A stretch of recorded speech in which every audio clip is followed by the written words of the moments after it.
রাইস্টার খুব নিষ্পাপ এবং বুদ্ধিমান ছেলে ছিল। সে প্রতিদিন সকালে তার ব্যাংকে কিছু টাকা জমাতো। সকালের সময় রাইস্টারের মা যখন কাজে যাওয়ার জন্য প্রস্তুতি নিচ্ছিলেন, যাওয়ার সময় তিনি বললেন, তোমার বাবার খেয়াল রেখো, সময় মতো ওষুধ দিয়ে দিও। তখন রাইস্টার বলল, হ্যাঁ মা, তুমি চিন্তা করো না, আমি বাবার খুব ভালো যত্ন নেব। আসলে কয়েকদিন আগে রাইস্টারের বাবা একটা অ্যাক্সিডেন্টে তার একটা পা হারিয়ে ফেলেছেন। আর এইদিকে রাইস্টারের মা একটা বাড়িতে রান্না বান্নার কাজ করতেন। প্রতিদিনের মতো আজকেও তিনি খাবার রান্না করে মালিক ও মালকিনের সামনে টেবিলে খাবার পরিবেশন করলেন। তারা দুজনেই খাবার তৃপ্তি করে খেলেন। খাবার শেষ করে মালিক বললেন, ঠিক আছে, আমি এখন অফিসে যাইতেছি। তিনি মালকিনকে বিদায় জানিয়ে কাজে বেরিয়ে গেলেন। কিছুক্ষণ পর মালকিন তার প্রেমিককে বাড়িতে ডেকে নিলেন। লোকটি ভিতরে এসে বলল, চলো তাড়াতাড়ি, আর অপেক্ষা করতে পারতেছি না, মজা করতে হবে। দুজনেই উপরের ঘরে চলে গেলেন। রাইস্টারের মা নিজের চোখে এসব দেখলেন এবং উপরে গেলেন। দরজা খুলতেই তিনি দেখলেন যে তারা দুজনেই অসামাজিক কাজে লিপ্ত। মালকিন সাথে সাথে তাকে দেখে ফেললেন এবং রাগান্বিত হয়ে বললেন, আরে ডাইনি, এখানে কি করতেছিস? যা নিচে যা এবং নিজের কাজ কর। তার আগে গাইস, আমি শুনেছি ফ্রি ফায়ারের থেকে নাকি পাবজির দর্শক অনেক বেশি বেড়ে গেছে।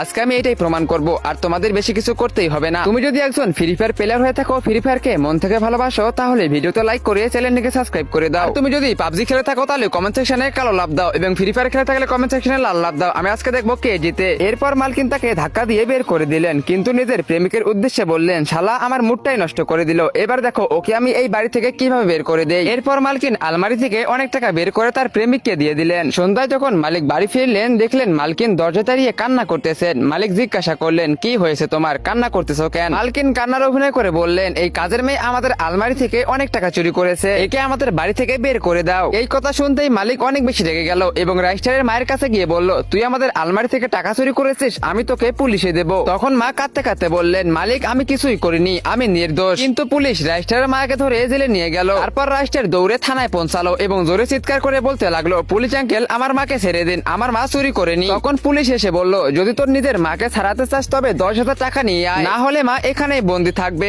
রাইস্টার থানা থেকে বেরিয়ে বাড়িতে এলো এবং তার ব্যাংকটি জোরে আছাড় দিয়ে ভাঙলো। সাইকেল কেনার জন্য সে যে টাকা জমিয়েছিল তা জড়ো করলো এবং আবার থানায় এলো। সে বলল, আঙ্কেল এই নিন টাকা, এখন আমার মাকে ছেড়ে দিন। তখন পুলিশ টাকা নিয়ে বলল, নিয়ে যা তোর মাকে। রাইস্টার তার মায়ের হাত ধরলো এবং বলল, চলো মা, এখন বাড়ি চলো। দুজনেরই চোখে পানি ছিল, কিন্তু একসাথে থাকার আনন্দও ছিল।